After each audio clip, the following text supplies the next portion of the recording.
जय श्री कृष्ण। ओम नमो भगवते वासुदेवाय नमः। आप सुन रहे हैं पौराणिक अमृतवाणी द्वारा प्रसारित महाभारत कथा।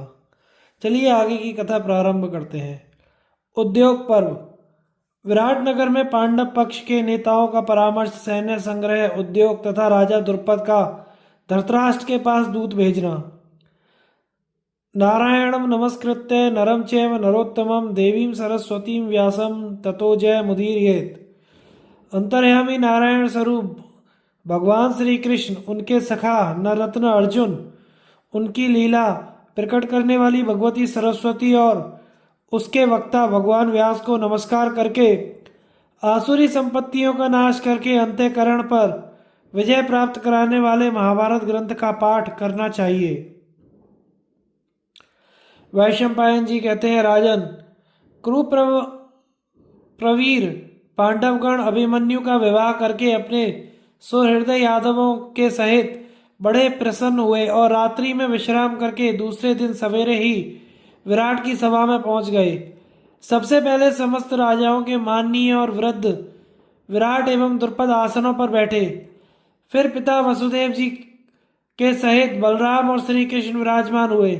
सात्यकी और बलराम जी तो पंचाल राज द्रुपद के पास बैठे तथा श्री कृष्ण और युधिष्ठिर राजा विराट के समीप विराजमान हुए। इसके पश्चात द्रुपद राज के सब पुत्र भीमसेन, अर्जुन, नकुल, सहदेव, प्रद्युम्न, सांब, विराट पुत्रों के सहित अभिमन्यु और द्रौपदी के सब कुमार, ये सभी स्वर्ण जटित मनोहर सिंहासनों पर जा बैठे।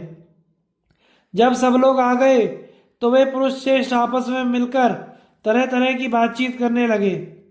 फिर श्री कृष्ण की सम्मति जानने के लिए एक मुहूर्त तक उनकी ओर देखते हुए आसनों पर बैठे रहे।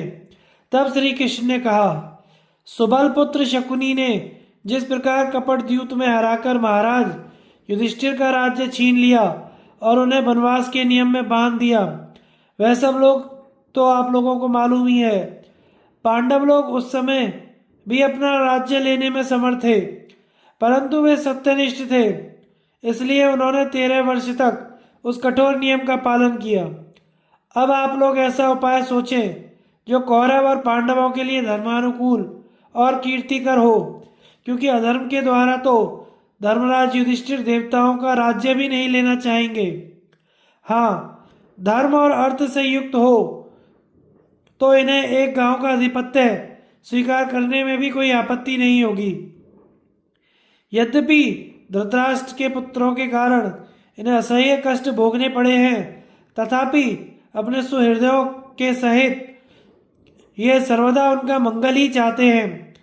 अब ये पुरुष प्रवर अपना वही राज्य चाहते हैं जिसे इन्होंने अपने बाहुबल से राजाओं को परास्त करके प्राप्त किया था। यह बात भी आप लोगों से छिपी नहीं है कि जब ये बालक थे तभी से क्रूर स्वभाव कौरव इनके पीछे पड़े हुए हैं और इनका राज्य हड़पने के लिए तरह तरह के षड्यंत्र रचते रहते हैं।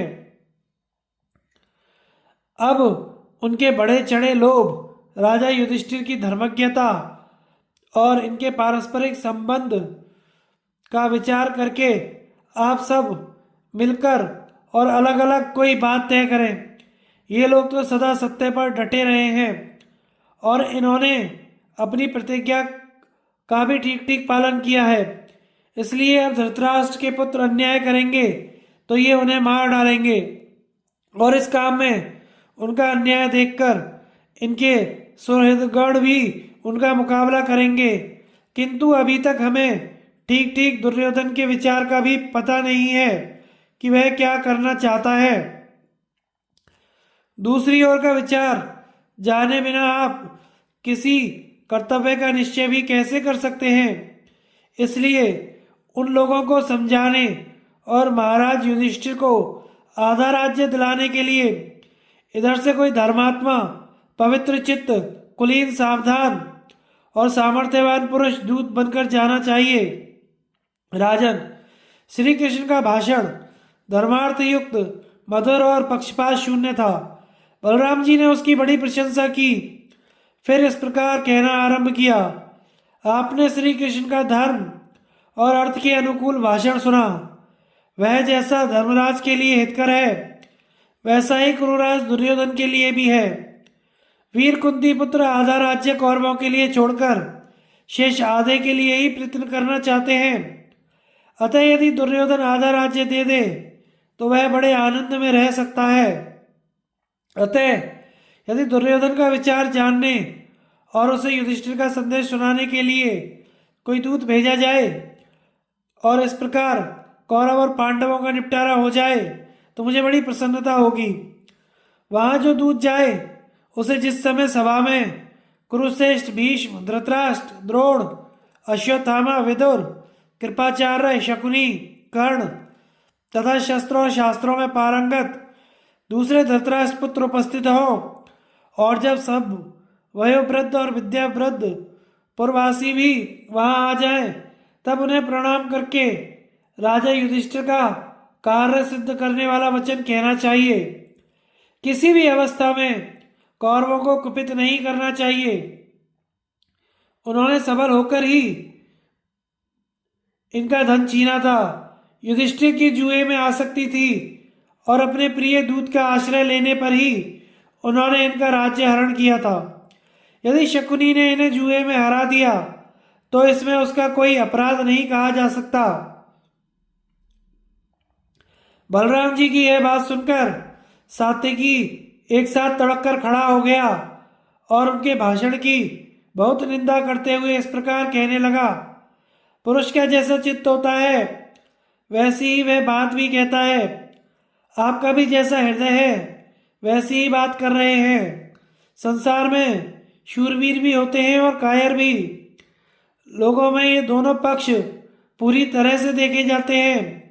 यह ठीक है कि धर्मराज जुआ खेलना नहीं जानते थे और शकुनी इस क्रिया में पारंगत था, किंतु इनकी उसमें श्रद्धा नहीं थी। ऐसी स्थिति में यदि उसने इन्हें जुए के लिए निमंत्रित करके जीत लिया तो उसकी इस जीत को धर्मानुकूल कैसे कह सकते हैं। अजी कौरवों ने तो इन्हें बुलाकर कपटपूर्वक हराया था, फिर उनका भला कैसे हो सकता है। महाराज युधिष्ठिर वनवास की अवधि पूरी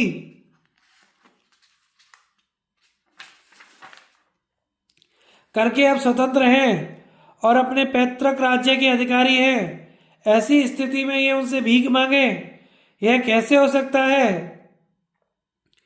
भीष्म, द्रोण और विदुर ने तो कौरवों को बहुतेरा समझाया है, किंतु पांडवों को उनकी पैतृक संपत्ति देने के लिए उनका मन ही नहीं होता। अब मैं रणभूमि में अपने पहने बाणों से उन्हें सीधा कर दूंगा और महान युधिष्ठिर के चरणों पर उनका सर रगड़वाऊंगा। यदि वे इनके आगे झुकने को तैयार ना हुए तो अपने मंत्रियों सहित यमराज के घर जाएंगे। भला ऐसा कौन है जो संग्राम भूमि में गांडीवधारी अर्जुन, चक्रपाणी श्री कृष्ण, दुर्धर्ष भीम, धनुर्धर नकुल सहदेव, वीरवर विराट और द्रुपद तथा मेरा वेग सहन कर सके। धृष्टद्युम्न, पांडवों के 5 पुत्र, धनुर्धर अभिमन्यु तथा काल और सूर्य के समान पराक्रमी गद, प्रद्युम्न और सांबादी के प्रहारों को सहन करने की भी कौन ताब रखता है। हम लोग शकुनी सहित दुर्योधन और कर्ण को मारकर महाराज युधिष्ठिर का राज्याभिषेक करेंगे। आत्ताई शत्रुओं को मारने में तो कभी कोई दोष नहीं है। शत्रुओं के आगे भीख मांगना तो अधर्म और अपयश का ही कारण होता है। अतः आप लोग सावधानी से महाराज युधिष्ठिर के हृदय की यह अभिलाषा पूरी करें। वे धृतराष्ट्र के देने से ही अपना राज्य प्राप्त कर लें। इस प्रकार उन्हें या तो अभी राज्य मिल जाना चाहिए, नहीं तो सारे कौरव युद्ध में मारे जाकर पृथ्वी पर शयन करेंगे। इस पर राजा द्रुपद ने कहा, महाभाव, दुर्योधन शांति से राज्य नहीं देगा। पुत्र के मोहवश धृतराष्ट्र भी उसी का अनुवर्तन करेंगे तथा भीष्म और द्रोण दीनता के कारण और कर्ण एवं शकुनी मूर्खता से उसी किसी कहेंगे। मेरी बुद्धि में भी श्री बलदेव जी का प्रस्ताव नहीं जचा। फिर भी शांति की इच्छा वाले पुरुष को ऐसा करना ही चाहिए। दुर्योधन के सामने मीठे वचन तो किसी प्रकार नहीं बोलने चाहिए। मेरा ऐसा विचार है कि वह दुष्ट मीठी बातों से काबू में आने वाला नहीं है। दुष्ट लोग मृदुभाषी को शक्तिहीन समझते हैं। वे जहाँ नरमी देखते हैं वहीं अपना मतलब सदा हुआ समझ लेते हैं। हम यह भी करेंगे, पर साथ ही दूसरा उद्योग भी आरंभ करें। हमें अपने मित्रों के पास दूत भेजने चाहिए जिससे वे हमारे लिए अपनी सेना तैयार रखें। शल्य, धृष्टकेतु, जयसेन, केकयराज इन सभी के पास शीघ्रगामी दूत भेजने चाहिए। दुर्योधन भी निश्चय ही सब राजाओं के पास दूत भेजेगा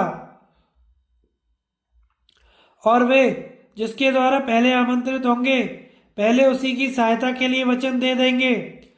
इसलिए राजाओं के पास पहले हमारा निमंत्रण पहुंचे, इसके लिए शीघ्रता करनी चाहिए। मैं तो समझता हूँ हमें बहुत बड़े काम का भार उठाना है। ये मेरे पुरोहित जी बड़े विद्वान ब्राह्मण हैं। इन्हें अपना संदेश देकर राजा धृतराष्ट्र के पास भेजिए। दुर्योधन, भीष्म, धृतराष्ट्र और द्रोणाचार्य इनसे अलग अलग जो कुछ कहलाना हो वह इन्हें समझा दीजिए। श्री कृष्ण बोले, महाराज द्रुपद ने बहुत ठीक बात कही है। इनकी सम्मति अतुलित तेजस्वी महाराज युधिष्ठिर के कार्य को सिद्ध करने वाली है। हम लोग सुनीति से काम लेना चाहते हैं, अतः पहले हमें ऐसा ही करना चाहिए। जो पुरुष विपरीत आचरण करता है वह तो महामूर्ख है। आयु और शास्त्र ज्ञान की दृष्टि से आप ही हम सब में बड़े हैं। हम सब तो आपके शिष्यवत हैं। अतः राजा धृतराष्ट्र के पास आप ही ऐसा संदेश भिजवाइए जो पांडवों की कार्य सिद्धि करने वाला हो। आप उन्हें जो संदेश भिजवाएंगे वह हम सबको भी अवश्य मान्य होगा। यदि कुरुराज धृतराष्ट्र ने न्यायपूर्वक संधि कर ली तो फिर कौरव और पांडवों का भीषण संहार नहीं होगा, और यदि मोहवश अभिमान के कारण दुर्योधन ने संधि करना स्वीकार न किया तो वह गांडीवधारी धनुर्धर अर्जुन के कुपित होने पर अपने सलाहकार और सगे संबंधियों के सहित नष्ट भ्रष्ट हो जाएगा। इसके पश्चात राजा विराट ने श्री कृष्ण का सत्कार करके उन्हें बंधु बांधवों सहित विदा किया। भगवान के द्वारका चले जाने पर युधिष्ठिर आदि ने पांचों भाइयों तथा राजा विराट युद्ध की तैयारियां करने लगे। राजा विराट, द्रुपद और उनके संबंधियों ने सब राजाओं के पास पांडवों को सहायता देने के लिए संदेश भेजे, और वे सभी नृपतिगण कुरुश्रेष्ठ पांडवों का तथा विराट और द्रुपद का निमंत्रण पाकर बड़ी प्रसन्नता से आने लगे। पांडवों के यहाँ सेना इकट्ठी हो रही है, यह समाचार पाकर धृतराष्ट्र के पुत्र भी राजाओं को एकत्रित करने लगे। उस समय कौरव और पांडवों की सहायता के लिए आने वाले राजाओं से सारी पृथ्वी व्याप्त हो गई। राजा द्रुपद ने अपने पुरोहित से कहा, पुरोहित जी, भूतों में प्राणधारी श्रेष्ठ हैं, प्राणियों में बुद्धि से काम लेने वाले जीव श्रेष्ठ हैं। बुद्धि युक्त जीवों में मनुष्य श्रेष्ठ है और मनुष्यों में द्विज श्रेष्ठ है। द्विजों में विद्वानों का दर्जा ऊंचा है और विद्वानों में सिद्धांत के ज्ञाता उत्कृष्ट हैं और सिद्धांतज्ञों में ब्रह्मवेत्ता श्रेष्ठ हैं। मेरे विचार से आप सिद्धांत वेत्ताओं के प्रमुख हैं। आपका कुल भी श्रेष्ठ है और आयु और शास्त्र ज्ञान की दृष्टि से भी आप ज्येष्ठ हैं। आपकी बुद्धि शुक्राचार्य और बृहस्पति जी के समान है। यह बात आपको मालूम ही है कि कौरवों ने पांडवों को ठगा था। शकुनी ने कपट द्यूत के द्वारा युधिष्ठिर को धोखा दिया था, इसलिए अब वे स्वयं तो किसी भी प्रकार राज्य नहीं देंगे, किंतु आप धृतराष्ट्र को धर्मयुक्त बातें सुनाकर उनके वीरों का चित्त अवश्य बदल सकते हैं। विदुर जी भी आपके वचनों का समर्थन करेंगे। आप भीष्म, द्रोण और कृप आदि में मतभेद पैदा कर सकेंगे। इस प्रकार जब उनके मंत्रियों में मतभेद हो जाएगा और योद्धा लोग उनके विरुद्ध हो जाएंगे तो कौरव लोग तो उन्हें एकमत करने में लग जाएंगे और पांडव लोग इस बीच सुभीति से सैन्य संगठन और धन संचय कर लेंगे। आप अधिक समय लगाने का प्रयत्न करें, क्योंकि आपके रहते हुए वे सैन्य एकत्रित करने का काम नहीं कर सकेंगे। ऐसा भी संभव है कि आपकी संगति से धृतराष्ट्र आपकी धर्मानुकूल बात मान ले। आप धर्मनिष्ठ हैं, अतः मेरा ऐसा विश्वास है कि उनके साथ धर्मानुकूल आचरण करके कृपालु पुरुषों के आगे पांडवों के क्लेशों की बात कहकर और बड़े बूढ़ों के आगे पूर्व पुरुषों की बढ़ते हुए कुल धर्म की चर्चा चलाकर आप उनके चित्त को बदल देंगे। अतः आप युधिष्ठिर की कार्य सिद्धि के लिए पुष्य नक्षत्र और विजय मुहूर्त में प्रस्थान करें।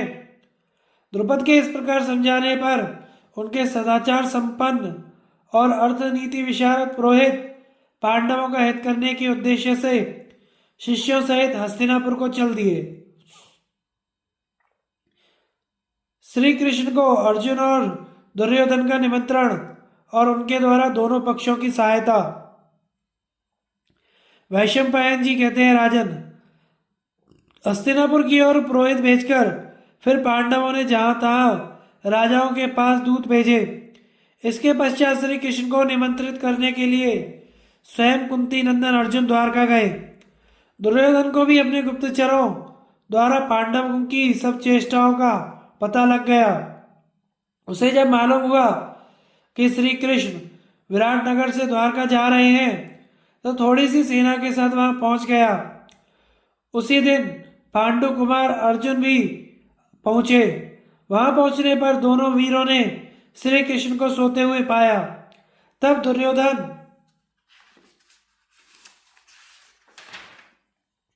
शयनागार में जाकर उनके सिरहाने की ओर एक उत्तम सिंहासन पर बैठ गया। उनके पीछे अर्जुन ने प्रवेश किया। वे बड़ी नम्रता से हाथ जोड़े हुए श्री कृष्ण के चरणों की ओर खड़े रहे। जागने पर भगवान की दृष्टि पहले अर्जुन पर ही पड़ी। फिर उन्होंने उन दोनों का ही स्वागत सत्कार कर उनसे आने का कारण पूछा। तब दुर्योधन ने हंसते हुए कहा, पांडवों के साथ हमारा जो युद्ध होने वाला है, उसमें आपको हमारी सहायता करनी होगी। आपकी तो जैसी अर्जुन से मित्रता है, वैसी ही मुझसे भी है, तथा हम दोनों से एक सा ही संबंध भी है। और आज आया भी मैं पहले हूँ।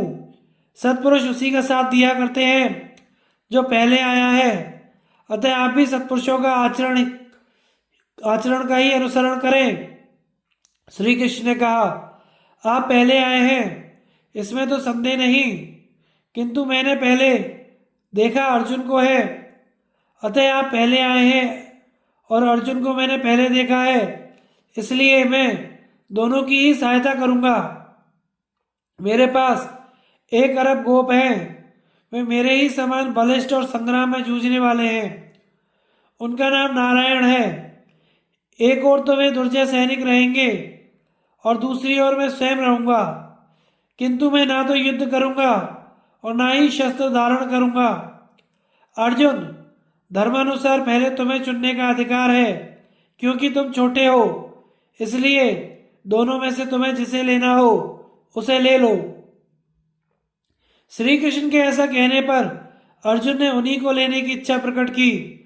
जब अर्जुन ने स्वेच्छा से मनुष्य रूप में अवतीर्ण शत्रुदमन श्री नारायण को लेना स्वीकार किया, तो दुर्योधन ने उनकी सारी सेना ले ली।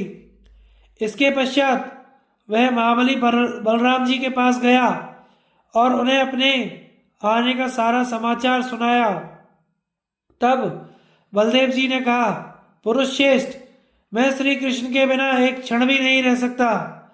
अतः उनका रूप देखकर मैंने यह निश्चय किया है, मैं ना तो अर्जुन की सहायता करूंगा, ना ही तुम्हारे साथ रहूंगा।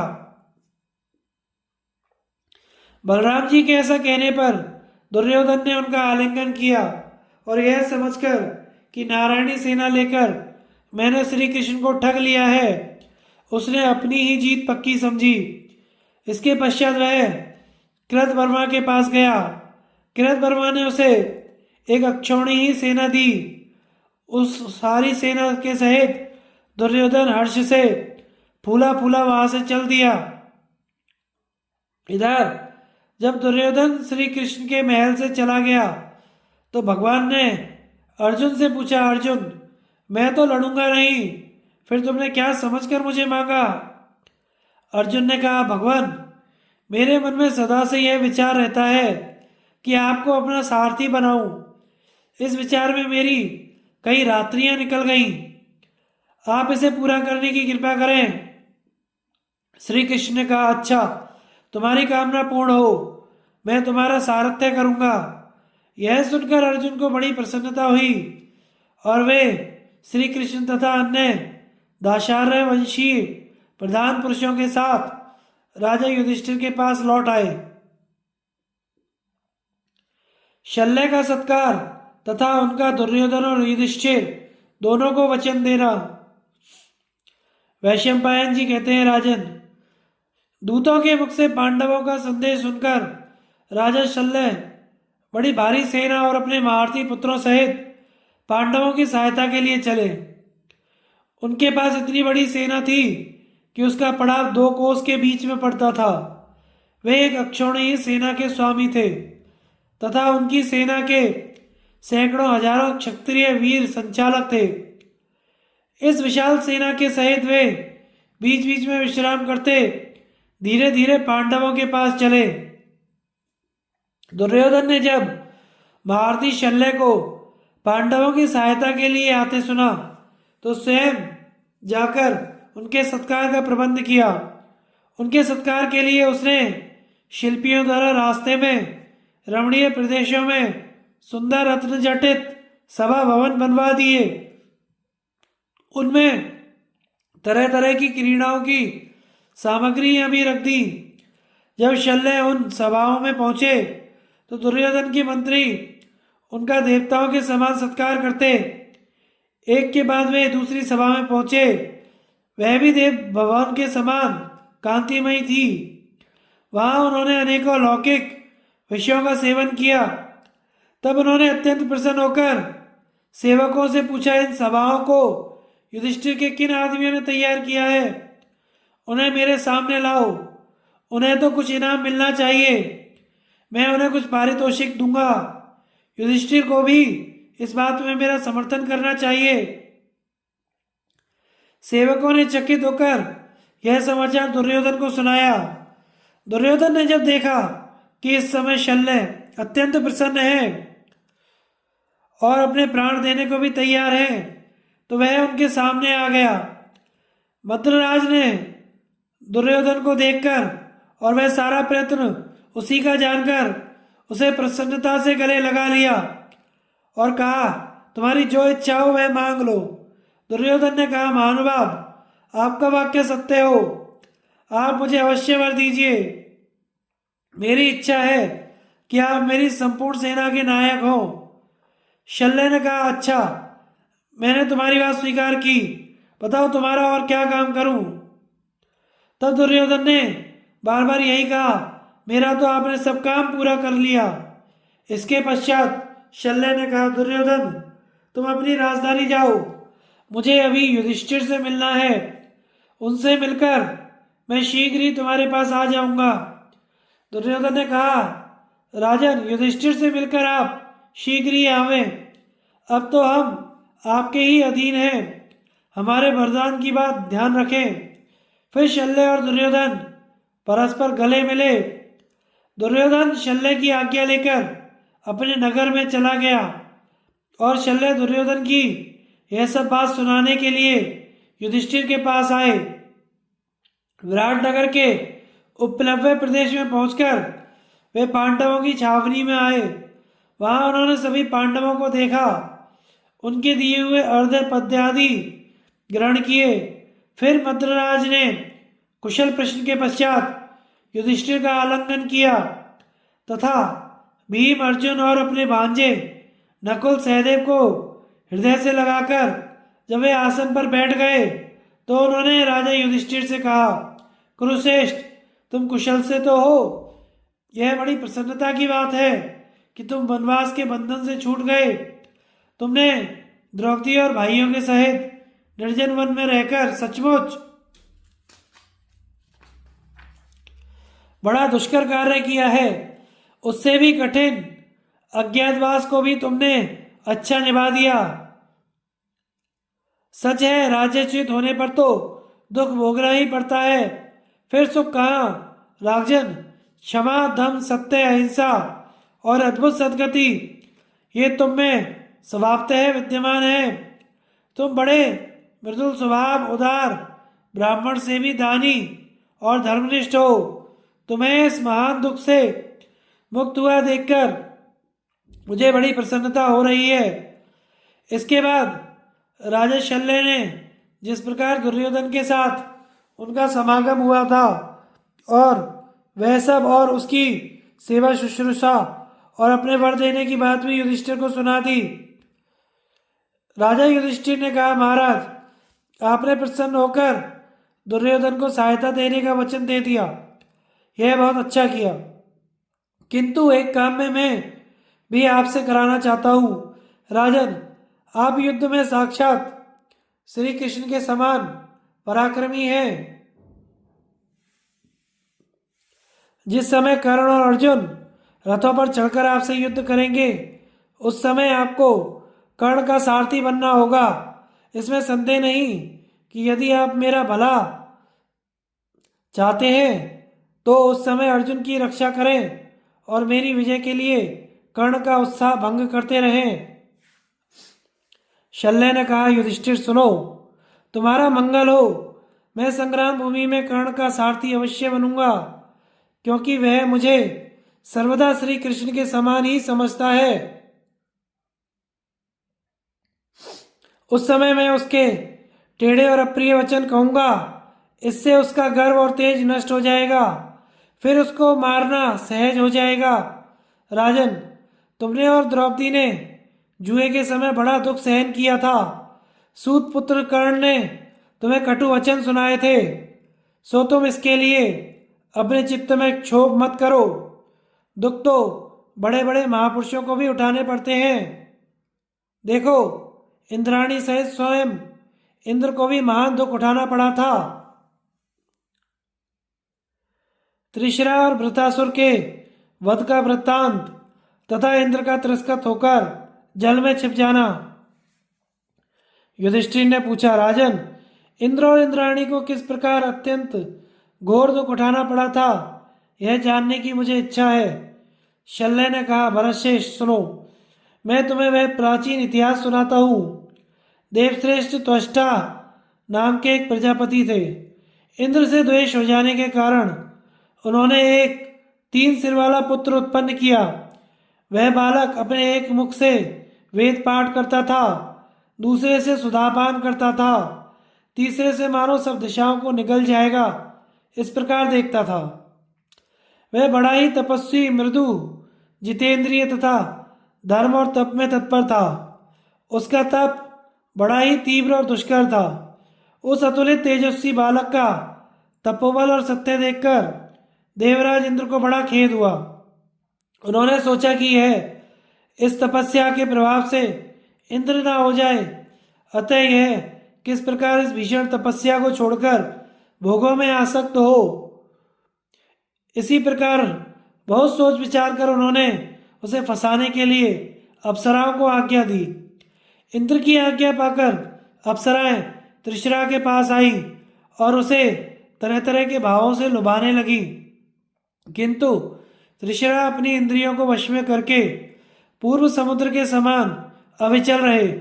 अंत में बहुत प्रयत्न करके अप्सराएं इंद्र के पास लौट आईं और उनसे हाथ जोड़कर कहने लगी, महाराज, त्रिशरा बड़ा ही दुर्धर्ष है, उसे धैर्य से डिगाना संभव नहीं। अब और जो कुछ करना चाहें वह करें। इंद्र ने अप्सराओं को तो सत्कार पूर्वक विदा कर दिया और स्वयं यह विचार किया कि आज मैं उस पर वज्र छोड़ूंगा, जिससे वह तुरंत ही नष्ट हो जाएगा। ऐसा निश्चय करके उन्होंने क्रोध में भरकर त्रिशरा पर भीषण वज्र का प्रहार किया और उसके लगते ही वह विशाल पर्वत शिखर के समान मरकर पृथ्वी पर गिर पड़ा। इससे इंद्र प्रसन्न और निर्भय होकर स्वर्गलोक को चले गए। प्रजापति त्वष्टा को जब मालूम हुआ कि इंद्र ने मेरे पुत्र को मार डाला है, तो उनकी आंखें क्रोध से लाल हो गईं। उन्होंने कहा, मेरा पुत्र सदा ही क्षमाशील, क्षम, दम संपन्न था। वह तपस्या कर रहा था। इंद्र ने उसे बिना किसी अपराध के ही मार डाला है। इसलिए अब मैं इंद्र का नाश करने के लिए वृत्रासुर को उत्पन्न करूंगा। लोग मेरे पराक्रम और तपोबल को देखें। ऐसा विचार करके महान यशस्वी और तपस्वी त्वष्टा ने क्रुद्ध होकर जल का आचमन किया और अग्नि में आहुति डालकर वृत्रासुर को उत्पन्न करके उससे कहा, इंद्र शत्रु, मेरे तप के प्रभाव से तुम बढ़ जाओ।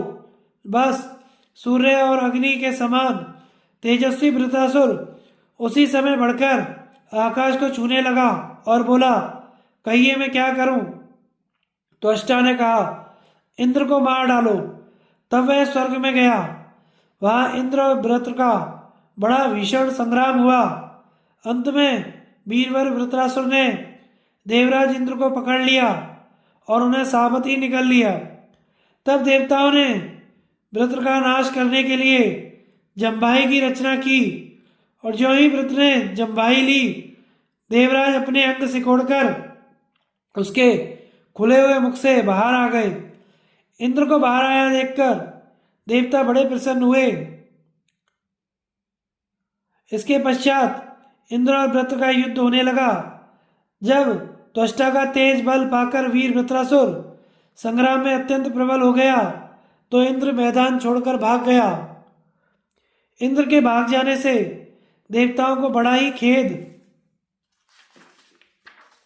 हुआ और वे त्वष्टा के तेज से घबराकर इंद्र और मुनियों के साथ मिलकर सलाह करने लगे कि अब क्या करना चाहिए। इंद्र ने कहा, देवताओं, वृत्र ने तो इस सारे संसार को घेर लिया है। मेरे पास ऐसा कोई शस्त्र नहीं है जो इसका नाश कर सके। अतः मेरा तो ऐसा विचार है कि हम लोग मिलकर विष्णु भगवान के धाम को चलें और उनसे सलाह करके इस दुष्ट के नाश का उपाय मालूम करें। इंद्र के इस प्रकार कहने पर सब देवता और ऋषिगण शरणागत वत्सल भगवान विष्णु के शरण में गए और उनसे कहने लगे, पूर्व काल में आपने 3 डगों से तीनों लोगों को नाप लिया था। आप सब समस्त देवताओं के स्वामी हैं। यह सारा संसार आपसे व्याप्त है। आप देव देवेश्वर हैं। सब लोग आपको नमस्कार करते हैं। इस समय यह सारा जगत वृत्रासुर से व्याप्त है। अतः हे असुर निकंदन, आप इंद्र तथा संपूर्ण देवताओं को आश्रय दीजिए। विष्णु भगवान ने कहा, तुम लोगों का हित अवश्य करना है, इसलिए मैं ऐसा उपाय बताता हूँ जिससे इसका अंत हो जाएगा।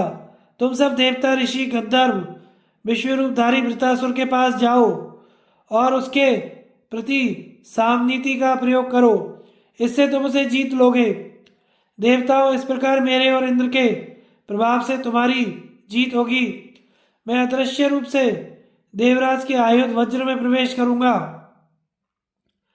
विष्णु भगवान के ऐसा कहने पर सब देवता और इंद्र ऋषि इंद्र को आगे करके वृत्रासुर के पास चले और उससे बोले, दुर्जय वीर, यह सारा जगत तुम्हारे तेज से व्याप्त है, तो भी तुम इंद्र को जीत नहीं सके हो।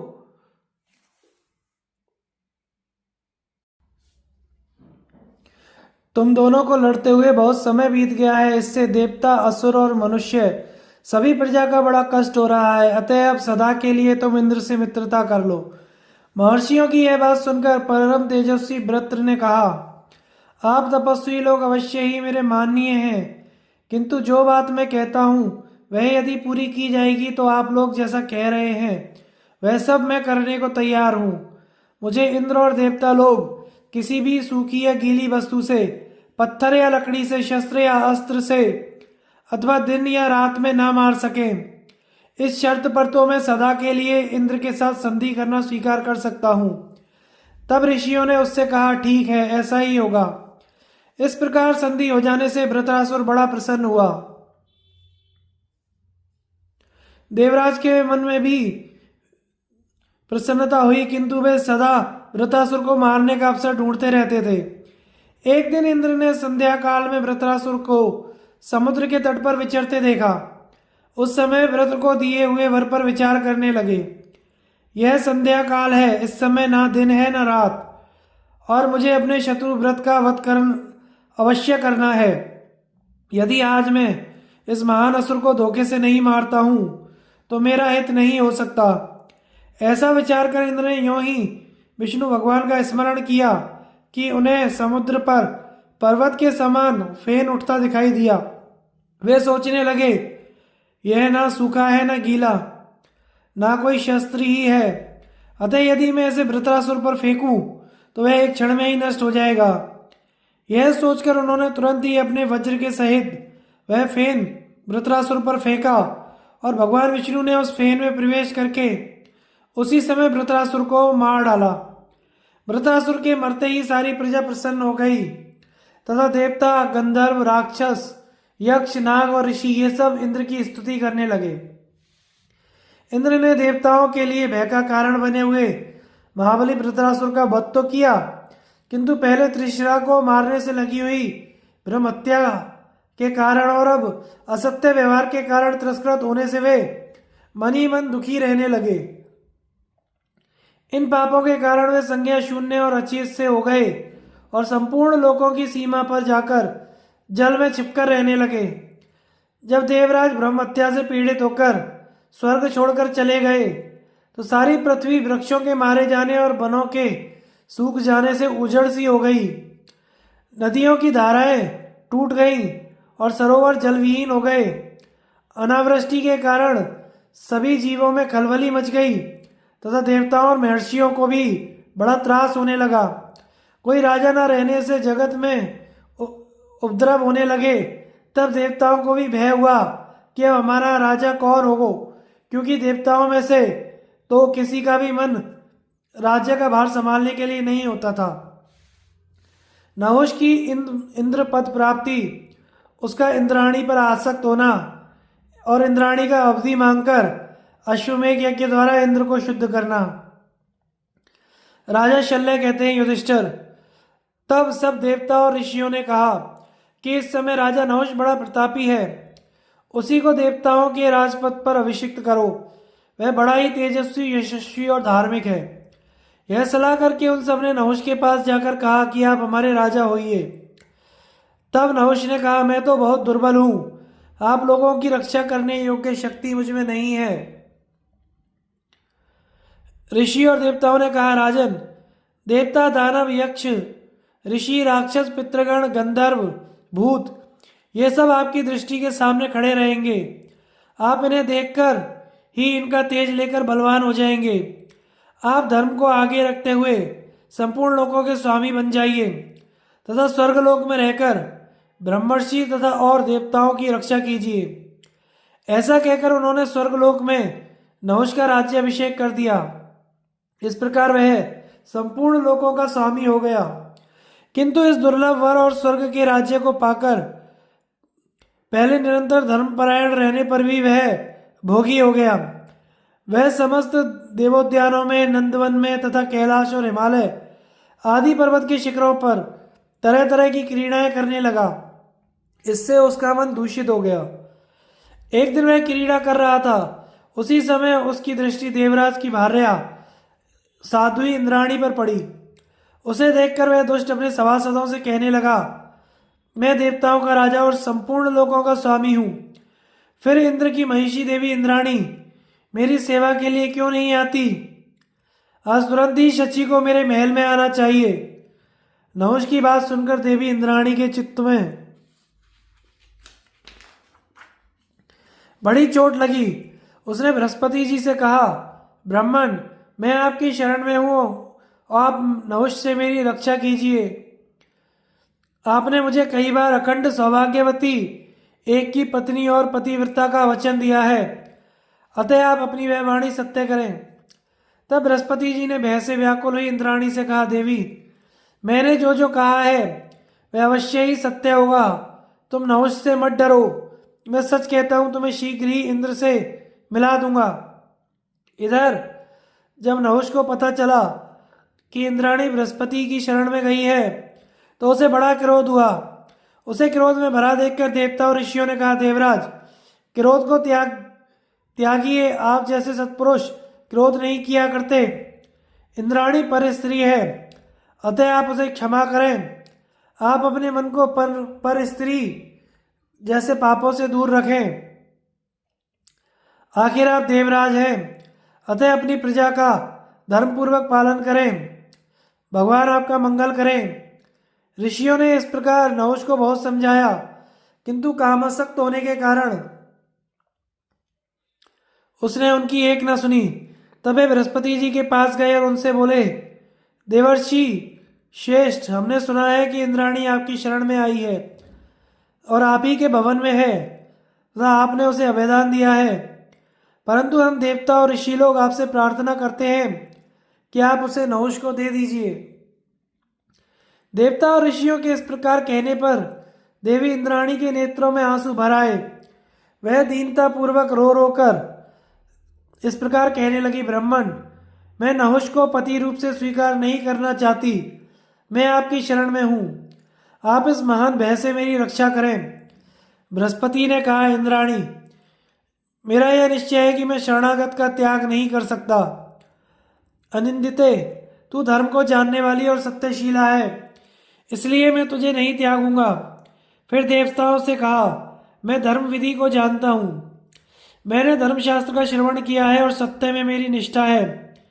इसके सिवा मैं हूँ भी ब्राह्मण जाति का, इसलिए मैं कोई ना करने योग्य काम नहीं कर सकता। आप लोग जाइए, मैं ऐसा कुछ नहीं करूँगा। इस विषय में पूर्व काल में ब्रह्मा जी ने कुछ वचन कहे हैं, उन्हें सुनिए। जो पुरुष भयभीत होकर शरण में आए हुए व्यक्ति को शत्रु के हाथ में दे देता है, उसका बोया हुआ बीज समय पर नहीं उगता, उसके खेत में समय पर वर्षा नहीं होती तथा रक्षा की आवश्यकता होने पर उसे कोई रक्षक नहीं मिलता।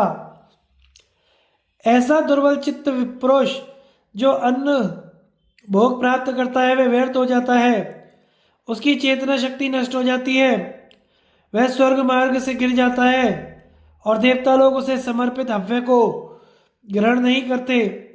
उसकी संतान अकाल में ही नष्ट हो जाती है, उसके पिता सदा नरकों में निवास करते हैं, इंद्र सहित देवता लोग उस पर वज्राघात करते हैं। इस प्रकार ब्रह्मा जी के कथनानुसार शरणागत के त्याग होने वाले अधर्म को जानते हुए मैं इंद्राणी को नहुष के हाथ में नहीं दे सकता। आप लोग कोई ऐसा उपाय करें जिससे इसका और मेरा दोनों का ही हित हो। तब देवताओं ने इंद्राणी से कहा, देवी, यह स्थावर जंगम सारा जगत एक तुम्हारे ही आधार से टिका हुआ है। तुम पतिव्रता सत्यनिष्ठ हो, एक बार नहुष के पास चलो, तुम्हारी कामना करने से वह पापी शीघ्र ही नष्ट हो जाएगा और देवराज फिर अपना ऐश्वर्य प्राप्त करेंगे। अपनी कार्य सिद्धि के लिए देवताओं से ऐसा निश्चय करके इंद्राणी अत्यंत संकोच पूर्वक नहुष के पास गई। उसे देखकर देवराज नहुष ने कहा, शुचिस्मिते, मैं तीनों लोगों का स्वामी हूं।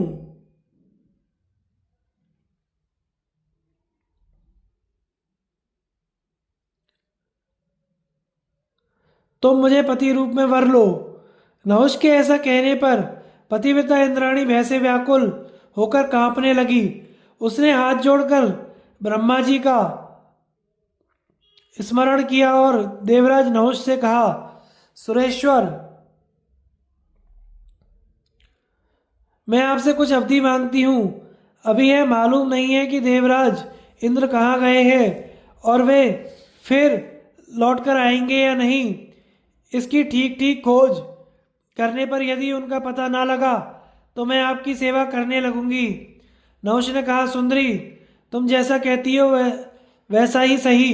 अच्छा, शक्र का पता लगा लो, किंतु देखो, अपने इन सत्य वचनों को याद रखना। इसके पश्चात नहुष से विदा होकर इंद्राणी बृहस्पति के पास आई। इंद्राणी की बात सुनकर अग्नि आदि देवता इकट्ठे होकर इंद्र के विषय में विचार करने लगे। फिर वे देवादिदेव भगवान विष्णु से मिले और उनसे व्याकुल होकर कहा, देवेश्वर, आप जगत के स्वामी तथा हमारे आश्रय और पूर्वज हैं। आप समस्त प्राणियों की रक्षा के लिए ही विष्णु रूप में स्थित हुए हैं। भगवान, आपके तेज से वृत्रासुर का विनाश हो जाने पर इंद्र को ब्रह्म हत्या ने घेर लिया है। आप उससे छूटने का उपाय बताइए। देवताओं की यह बात सुनकर भगवान विष्णु ने कहा, इंद्र अश्वमेघ यज्ञ द्वारा मेरा ही पूजन करे तो मैं उसे ब्रह्म हत्या से मुक्त कर दूंगा। इससे वह सब प्रकार के भय से छूटकर फिर देवताओं का राजा हो जाएगा और दुष्ट बुद्धि नहुष अपने कुकर्म से नष्ट हो जाएगा। भगवान विष्णु की वह सत्य, शिव और अमृतमयी वाणी सुनकर देवता लोग ऋषि और उपाध्यायों के सहित उस स्थान पर गए जहाँ भय से व्याकुल इंद्र छिपे हुए थे। वहाँ इंद्र की शुद्धि के लिए ब्रह्म हत्या की निवृत्ति करने वाला अश्वमेघ महायज्ञ आरंभ हुआ। उन्होंने ब्रह्म हत्या को विभक्त करके उसे वृक्ष, नदी, पर्वत, पृथ्वी और स्त्रियों में बांट दिया। इससे इंद्र निष्पाप और निशोक हो गए। किंतु जब वे अपना स्थान ग्रहण करने के लिए आए तो उन्होंने देखा कि नहुष देवताओं के वर के प्रभाव से दुस्सह हो रहा है और अपनी दृष्टि से ही वह समस्त प्राणियों के तेज को नष्ट कर देता है। यह देखकर वे वह से कांप उठे और वहां से फिर चले गए तथा अनुकूल समय की प्रतीक्षा करते हुए सब जीवों से अदृश्य रहकर विचरने लगे। युधिष्ठिर बोले, इंद्र के चले जाने से इंद्राणी फिर से शोक के बादल मंडराने लगे। वह अत्यंत दुखी होकर हा इंद्र ऐसा कहकर विलाप करने लगी और कहने लगी, यदि मैंने दान किया हो, हवन किया हो, गुरुजनों को अपनी सेवा से संतुष्ट रखा हो और मुझमें सत्य हो तो मेरा पातिव्रत्य अविचल रहे, मैं कभी किसी अन्य पुरुष की ओर ना देखूं। मैं उत्तरायण की अधिष्ठात्री रात्रि देवी को प्रणाम करती हूँ, वे मेरा मनोरथ सफल करें। फिर उसने एकाग्रचित होकर रात्रि देवी उपश्रुति की उपासना की और यह प्रार्थना की कि जहाँ देवराज इंद्र हो वह स्थान मुझे दिखाइए। इंद्राणी की यह प्रार्थना सुनकर उपश्रुति देवी मूर्तिमती होकर प्रकट हो गई। उन्हें देखकर इंद्राणी को बड़ी प्रसन्नता हुई। उसने उनका पूजन करके कहा, देवी, आप कौन हैं? आपका परिचय पाने की मुझे बड़ी उत्कंठा है। उपश्रुति ने कहा, देवी, मैं उपश्रुति हूँ। तुम्हारे सत्य के प्रभाव से ही मैं तुम्हें दर्शन देने के लिए आई हूँ। तुम पतिव्रता, यम नियम से मुक्त हो। मैं तुम्हें देवराज इंद्र के पास ले चलूंगी। तुम जल्दी जल्दी मेरा पीछा करो, तुम्हें देवराज इंद्र के दर्शन हो जाएंगे। फिर उपश्रुति के चलने पर इंद्राणी उनके पीछे होली और देवताओं के वन अनेकों पर्वत हिमालय को लांघकर एक दिव्य सरोवर पर पहुंची। उस सरोवर में एक अति सुंदर विशाल कमलिनी थी। उसे एक ऊंची नाल वाले गौरवर्ण महाकमल ने घेर रखा था। उपश्रुति ने उस कमल के नाल को फाड़कर उसमें इंद्राणी सहित प्रवेश किया। वहां एक तंतु में इंद्र को छिपे हुए पाया। तब इंद्राणी ने पूर्व कर्मों का उल्लेख करते हुए इंद्र की स्तुति की। इस पर इंद्र ने कहा, देवी, तुम यहाँ कैसे आई हो और तुम्हें मेरा पता कैसे लगा? तब इंद्राणी ने उन्हें नहुष की सब बातें सुनाई और अपने साथ चलकर उसका नाश करने की प्रार्थना की। इंद्राणी के इस प्रकार कहने पर इंद्र ने कहा, देवी, इस समय नहुष का बल बढ़ा हुआ है। ऋषियों ने अव्यय कव्य देकर उसे बहुत बढ़ा दिया है, इसलिए पराक्रम प्रकट करने का समय नहीं है। मैं तुम्हें एक युक्ति बताता हूँ, उसके अनुसार काम करो। तुम एकांत में जाकर नहुष से कहो कि तुम ऋषियों से अपनी पालकी उठवाकर मेरे पास आओ, तो मैं प्रसन्न होकर तुम्हारे अधीन हो जाऊंगी। देवराज के ऐसा कहने पर शची जो आज्ञा ऐसा कहकर नहुष के पास गई। उसे देखकर नहुष मुस्कुराकर कहने लगा, कल्याणी, तुम खूब आई, कहो मैं तुम्हारी क्या सेवा करूं? तुम विश्वास करो, मैं सत्य की शपथ करके कहता हूं कि मैं तुम्हारी बात अवश्य मानूंगा। इंद्राणी ने कहा, जगतपते, मैंने आपसे जो अवधि मांगी है मैं उसके बीतने की ही प्रतीक्षा में हूँ, परंतु मेरे मन में एक बात है, आप उस पर विचार कर लें। यदि आप मेरी वह प्रेम भरी बात पूरी कर देंगे तो मैं अवश्य आपके अधीन हो जाऊंगी। राजन, मेरी ऐसी इच्छा है कि ऋषि लोग आपस में मिलकर आपको पालकी में बैठाकर मेरे पास लावें। नहुष ने कहा, सुंदरी, तुमने तो मेरे लिए बड़ी ही अनूठी सवारी बताई है। ऐसे वाहन पर तो कोई नहीं चढ़ा होगा। यह मुझे बहुत पसंद आया है। तुम मुझे अपने अधीन ही समझो। अब सप्तर्षि और ब्रह्मर्षि मेरी पालकी लेकर चलेंगे। ऐसा कहकर राजा नहुष ने इंद्राणी को विदा किया और अत्यंत कामासक्त होने के कारण ऋषियों से पालकी उठवाने लगा। इधर शची ने बृहस्पति के पास जाकर कहा, नहुष ने मुझे जो अवधि दी थी वह थोड़ी ही शेष रह गई है। अब आप शीघ्र ही शक्र की खोज कराइए।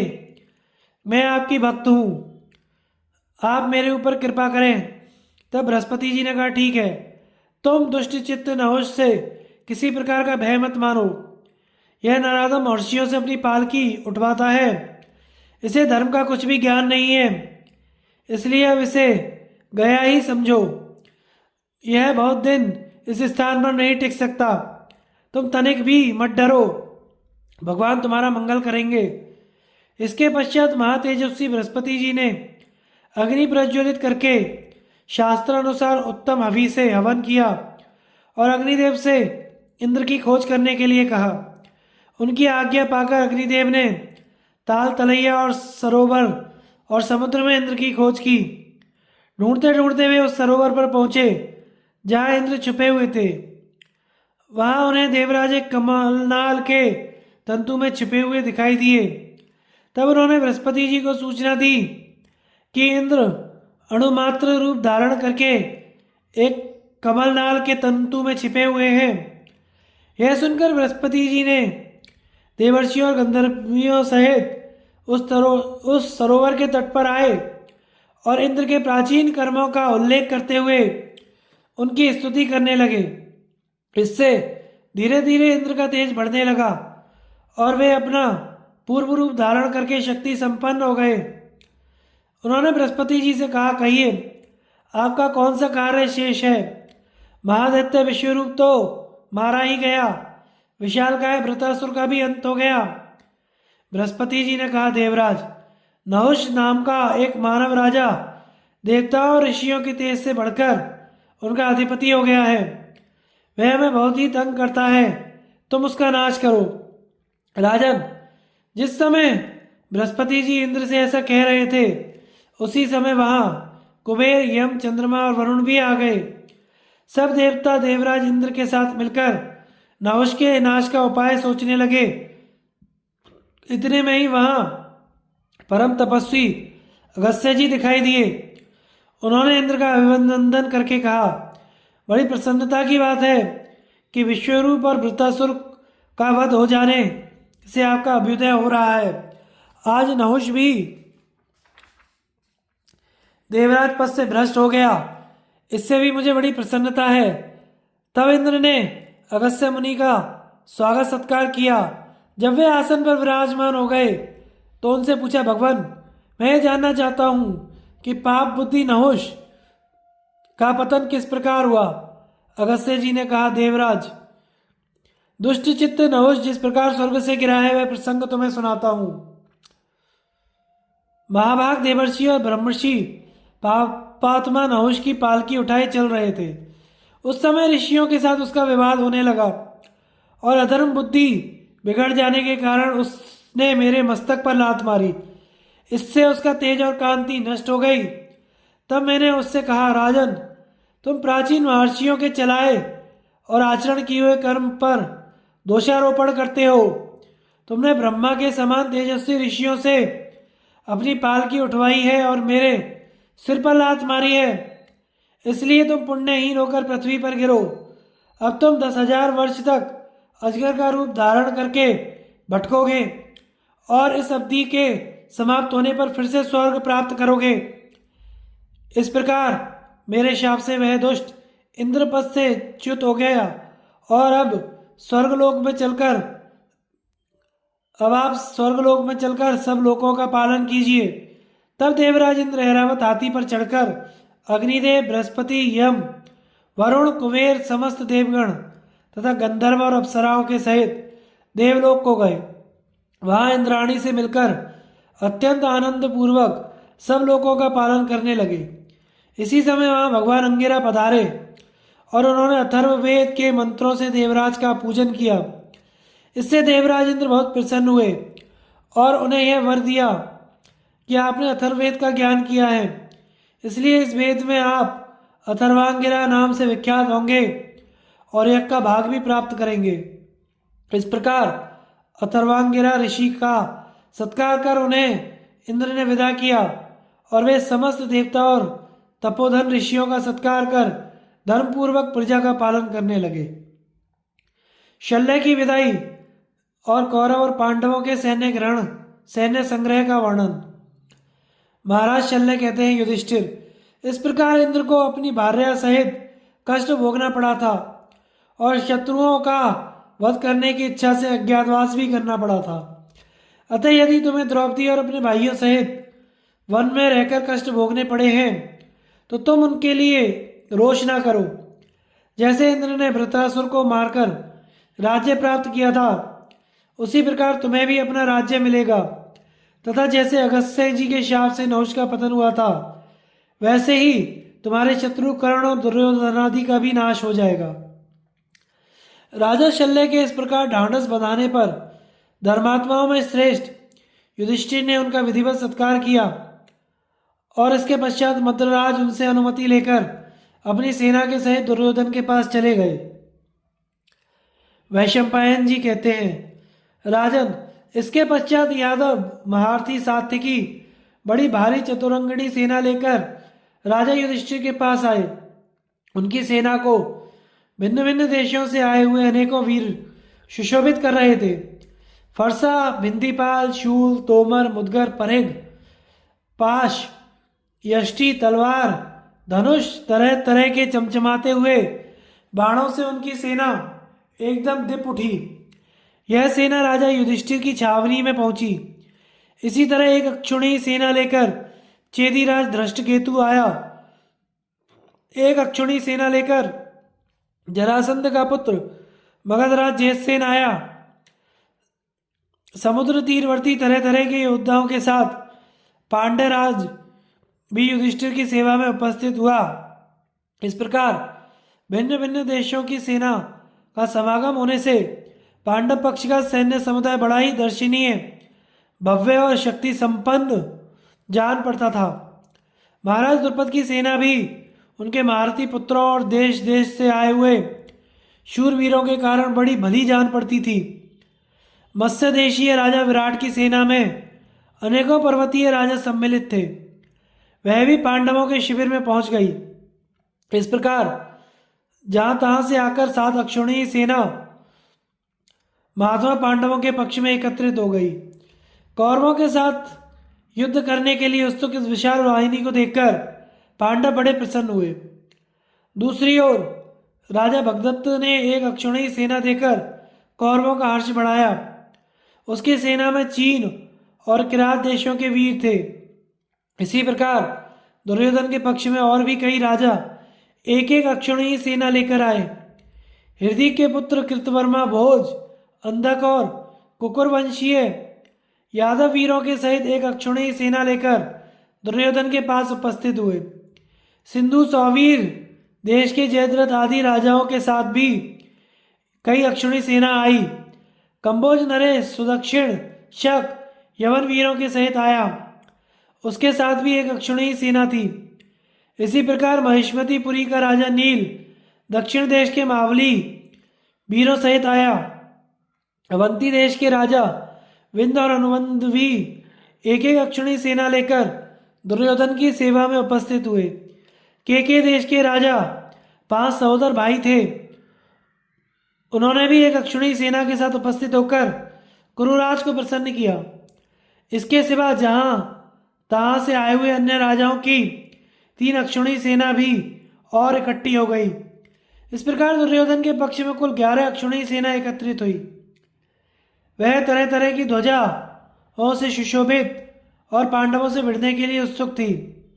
पंचनद, कुरुजांगल, रोहितवन, मारवाड़, अहिच्छत्र, कालकूट, गंगा तट, वारण, वटधान और यमुना तट का पर्वतीय प्रदेश, यह सारा धन धान्यपूर्ण विस्तृत क्षेत्र कौरवों की सेना से भरा हुआ था।